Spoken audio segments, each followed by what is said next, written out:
everyone, I'm Lauren and welcome back to my channel. This is Lauren's Literary Library, where we talk about all things books on my own writer journey, and today I have got April's FairyLoot box to unbox.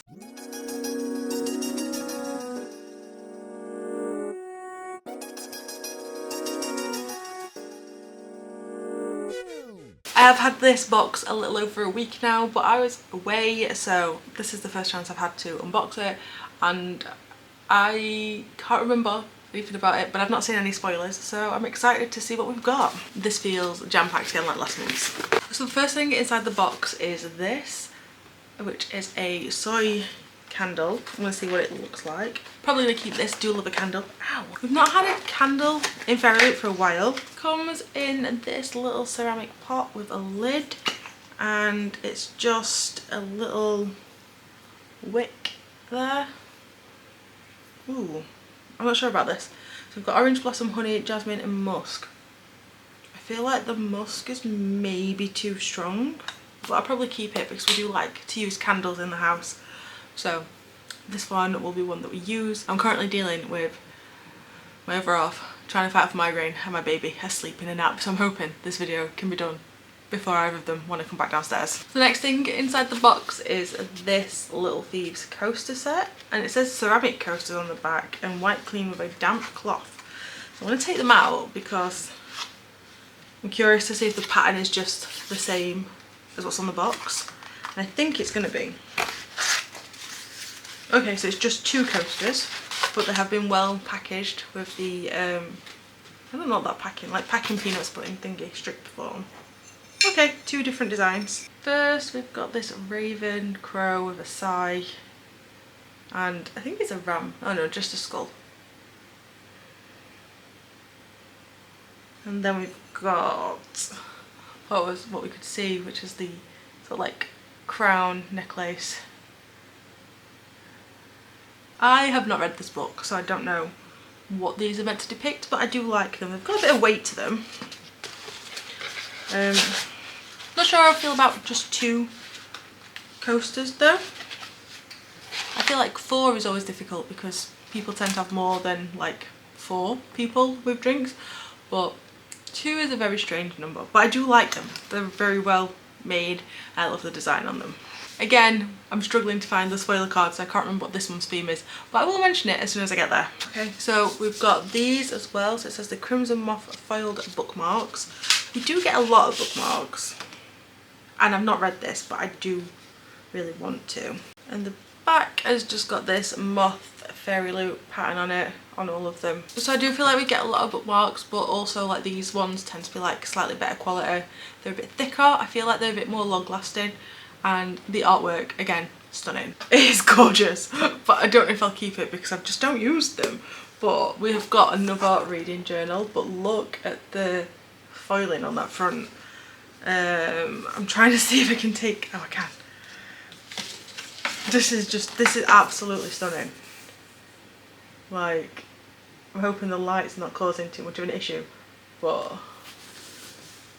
if this was just a notebook, oh my god, I've not even noticed this. So we've got the side as well. It says reading journal. But if this was just a notebook on its own, I would be keeping it because it is absolutely amazing. Oh, actually I might keep this one. This one is a bit more substantial than what we've had before. This is, so it's a 12, oh, honestly I might keep this one actually. So it's a 12-month undated journal. We've got little extra pages, a full library tracker. This may become my 26th reading journal. Oh, I like this. A seasonal book list, library books, a FairyLoot reading challenge, and then like place to put your own. I like this. This is actually, I actually might keep this one now. And then we've got series tracker, which is really useful for me because I do not have a series tracker. I like how this has gone from, interesting. Like, I'm getting rid of it because I don't use them to, this is going to be my next reading journal. It's strange that this is coming in April. So strange. Books of the month with one of those like face-off things. I tried to do one of these myself and it was really difficult. So, I'm hoping that that's easier. Some monthly reading trackers and TBRs. I like that, that's really useful. There's habit trackers, so I don't know if you can just choose whatever you want to put there. And then your calendar for the month with like a book haul bit on the side. I like the way that these reviews are done, so it's not too in your face. You don't have to like write loads and loads if you don't want to. There's quite a few for each month. And then we've got like just a wrap up page and your star ratings, like where you've hit. That just seems to be repeated. I think I'm keeping this one. This is amazing. But again, if this was just a journal on its own, I think I would have preferred it just because then I can do what I want with it, but this is so good. This was an unexpected item that I will use. I can't believe I've gone from I'm not going to use this to this may be next year's journal. I'm so excited to use it. Oh, found the spoiler card. So this month's theme is Hexed Hearts. I'm trying not to read the spoilers. Ooh. Okay, so I'm guessing this is this month's book. So, double check. Yeah.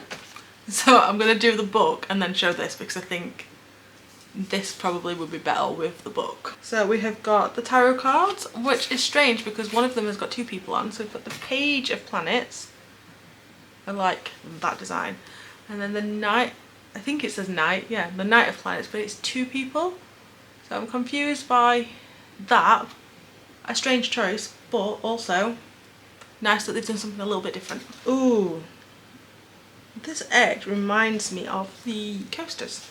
So this month's book is The Glittering Edge by Alyssa Villar.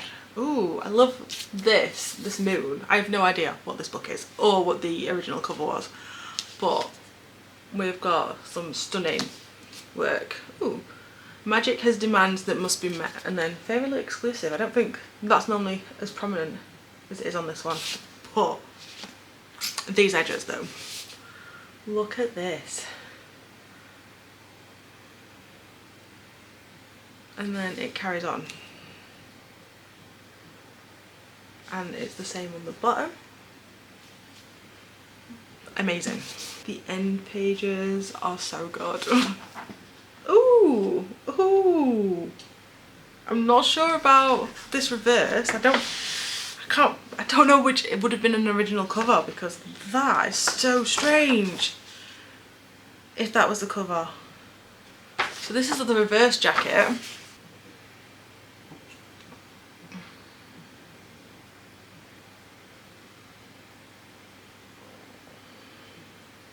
That is not what I would have expected. Would not have expected anything like that. But that is gorgeous. But even better is the underneath of this. Look at this hardcover. I love that they've kept the same design from the actual dust jacket there on the back of the house. But then, stunning. And the same, well, a different one on the back. So I'm wondering if the reason the Knight of Planets clearly is what's their names on here? Alonso and Corey. I wonder if it's because there's a love triangle. Well, I'll say a love triangle if they're all in a relationship. Ooh, so this is interesting. There's like a weird family curse, enemies to lover type vibe. If you fall in love with one family member, well, from a member of that family line, you end up dying, and oh, I'm kind of intrigued. This sounds really good. Kind of really want to get into this, but I do that every month and I'm like, I really want to read it, and then I just let it dwindle and push it to the side. I have too many books, that's what I'm saying. As with every month, let's go through the spoiler card, announce the fandom, who did the work, and credit these artists. So the candle was designed by Blanket.design and it was inspired by The Raven Boys by Maggie Steve Arthur.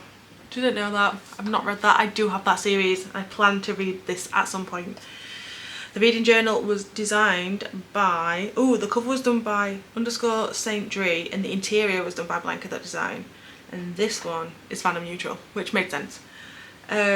Coasters were designed by Julie.Reinhardt _ and it's inspired by Little Fees by Margaret Owen. Okay, so the designs were inspired by Death and Fortune.